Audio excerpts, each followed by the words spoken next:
Hello, good morning. ഇന്നെന്താ പറയണ വെച്ചാ, നമ്മുടെ മരുമക്കൾ കെട്ടിക്കൊടുന്നവരായാലും കെട്ടിക്കൊണ്ടുപോയവരായാലും മരുമക്കൾ നമ്മുടെ തന്നെ ബാപ്പായിട്ടും ഉമ്മയായിട്ടും അല്ലെങ്കിൽ അച്ഛനായിട്ടും അമ്മയായിട്ടൊന്നും കാണുന്നില്ലെങ്കിൽ നമ്മൾ പിന്നെ എന്തിനാ വെറുതെ അവരെ നമ്മുടെ മക്കളായിട്ട് കാണുന്നു? അതിൻ്റെ ആവശ്യമില്ലല്ലോ അല്ലേ.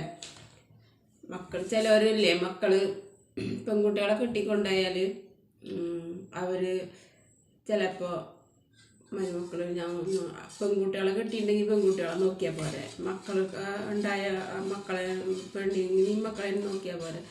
അവരെ മാതാപിതാക്കളിപ്പോൾ എന്താ ഞങ്ങൾക്ക് നോക്കേണ്ട ആവശ്യം? ഞങ്ങളെ മാതാപിതാക്കളുണ്ടല്ലോ, അവരെ നോക്കിയാൽ പോരെ എന്ന് വിചാരിക്കണ ആൾക്കാരുണ്ടോട്ടോ. ആൺമരുമക്കൾ, പെൺകുട്ടികളെ കെട്ടിക്കൊണ്ടുപോയ മരുമക്കൾ. പിന്നെ ഇങ്ങോട്ട് കെട്ടിക്കൊടുന്ന മരുമക്കളാണെങ്കിൽ, ആൺകുട്ടികൾക്ക് കൊടുന്ന മരുമക്കളാണെങ്കിൽ അവരൊരു അഭിപ്രായം എന്താണെന്ന് പറയാം, എൻ്റെ ഉമ്മി പാപ്പൊന്നല്ലല്ലോ, അപ്പോൾ അവർ നോക്കാൻ പിന്നെ ഞാനെന്തിനപ്പോൾ അവരോടൊക്കെ കാര്യങ്ങൾ നോക്കുന്നു, ഞാനെന്തിനാ അവരെ ഡ്രസ്സ് കഴുകി കൊടുക്കുന്നു, ഞാനെന്തിനാ അവരെ മക്കൾ വരുമ്പോൾ ചോറും കൂട്ടാനും വെച്ച് കൊടുക്കുന്നു, ഞാനിവിടെ എന്താ വെള്ളാട്ടി പണിയെടുക്കാൻ വന്നതാ? അങ്ങനെ വിചാരിക്കണം മരുമക്കളുണ്ട്. അപ്പോൾ അങ്ങനത്തെ മരുമക്കളിൽ നമ്മൾ വെറുതെ നമ്മുടെ മക്കളായിട്ട് കരുതേണ്ട കാര്യമില്ല. അവർ നമ്മളെ തന്നെ അങ്ങനെ കാണുന്നില്ലെങ്കിൽ പിന്നെ നമ്മൾ അങ്ങനെ കണ്ടാൽ മതി അല്ലേ. അപ്പോൾ അതാണ് ഇന്നത്തെ വിശേഷം. ബായ്.